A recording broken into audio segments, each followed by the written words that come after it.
국민의힘은 이재명 더불어민주당 대표의 배우자인 김혜경 씨를 공격함으로써 김건희 씨를 둘러싼 논란을 잠재우려 했을 것입니다. 실제로 이러한 움직임이 있었으나 이재명 대표가 판세를 뒤집었습니다. 2022년 대선 당내 경선 관련 식사 제공 혐의로 기소된 김혜경 씨의 재판에서 김 씨의 측근인 배모 씨는 본인이 누구의 지시도 받지 않고 식사 비용을 결제했다고 증언했습니다. 이 증언은 재판 현장을 충격에 빠뜨렸습니다. 20일 수원지법 형사 3부에서 열린 김 씨의 공직선거법 위반 사건 6차 공판에서 전 경기도청 5급 별정직 공무원인 배 씨는 증인으로 출석해 이같이 진술했습니다. 검찰은 이날 김혜경 씨가 2021년 8월 대선 경선을 앞두고 당내 인사에게 식사를 제공한 혐의와 관련하여 배모 씨에게 식사비 결제 경위를 집중적으로 물었습니다. 배 씨는 경기도청 비서실에 근무했던 법인카드 유용 의혹 제보자 조명현 씨에게 선거 캠프의 후원금 카드로 김 씨의 식사비 2만 6영원과 민주당 의원, 배우자 등 6명이 밥값 10만 4영원을 경기도 법인카드로 결제하라고 지시한 것으로 알려졌습니다. 배 씨는 식사비 결제에 대해 피고인에게 보고하지 않았다며 결제는 본인의 판단에 따라 결정한 것이라고 증언했습니다.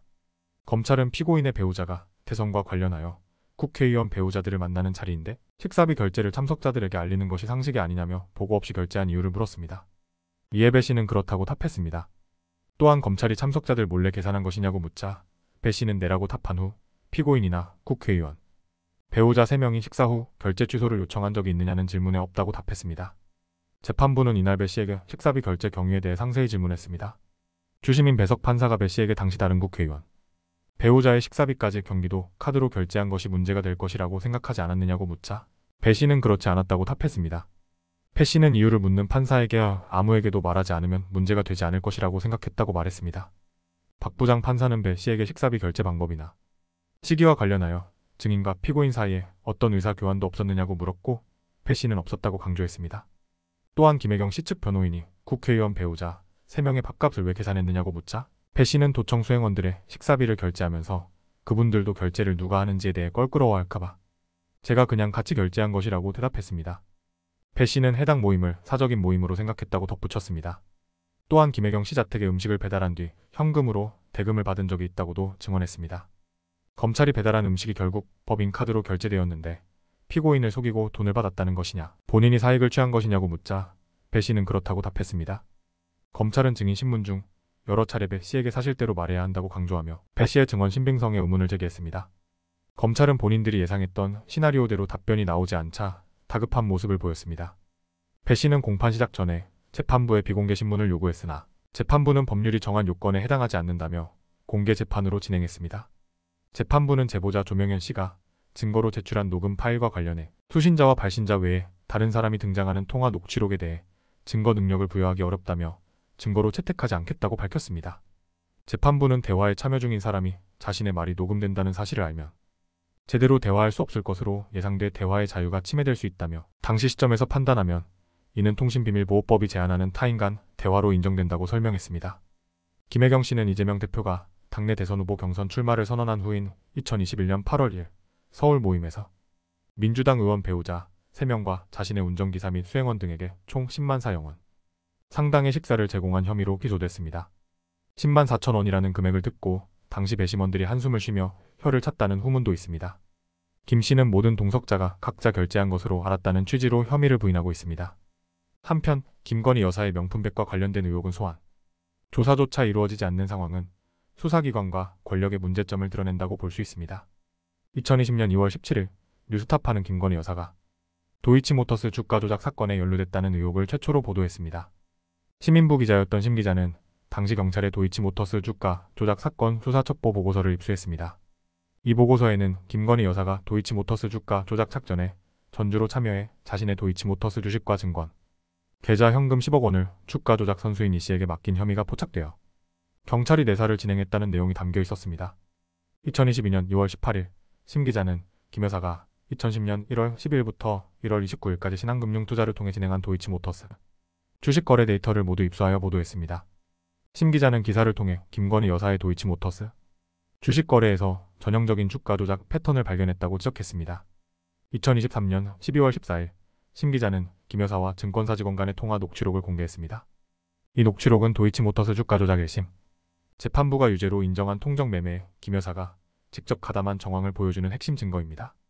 2024년 3월 7일 심 기자는 박상희 기자와 함께 주가 조작 선수 이 씨의 문건을 최초로 보도했습니다. 이 문건을 통해 2009년 12월경 김 여사가 도이치모터스 주식 65만 주 약 14억 원어치를 동부증권 계좌에 보유하고 있었다는 정황이 처음 드러났습니다. 첫 보도 이후 4년이 넘는 기간 동안 심 기자는 꾸준히 김 여사의 도이치모터스 주가 조작 연루 의혹을 제기해왔습니다. 굵직한 증거들이 제시되었지만 김건희 여사는 단 한 차례의 검찰 소환 조사도 받지 않았습니다. 이는 김혜경 씨와는 매우 다른 검찰의 잣대를 보여줍니다. 김건희 여사를 기소할지 여부도 아직 결정되지 않았습니다. 제20대 국회는 김건희 특검법을 통과시켰으나 윤석열 대통령이 거부권을 행사하여 부결되었습니다. 더불어민주당은 제22대 국회가 시작되자마자 김건희 특검법을 재발의하겠다는 입장입니다.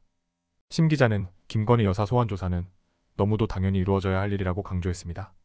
그는 법 지주의 국가에서 시민으로서 당연히 요구해야 하는 것이고 법 앞에 평등을 얘기할 때 100명 중 하나가 평등하지 않다면 이는 99% 평등한 것이 아니라 불평등한 것이라고 말했습니다. 단 하나의 예외적 존재도 인정되어서는 안 된다는 것이 법 앞에 평등이라는 원칙인데 법조인 출신의 대통령이 이를 이용하는 수준이 아니라 악용하고 있다고 비판했습니다.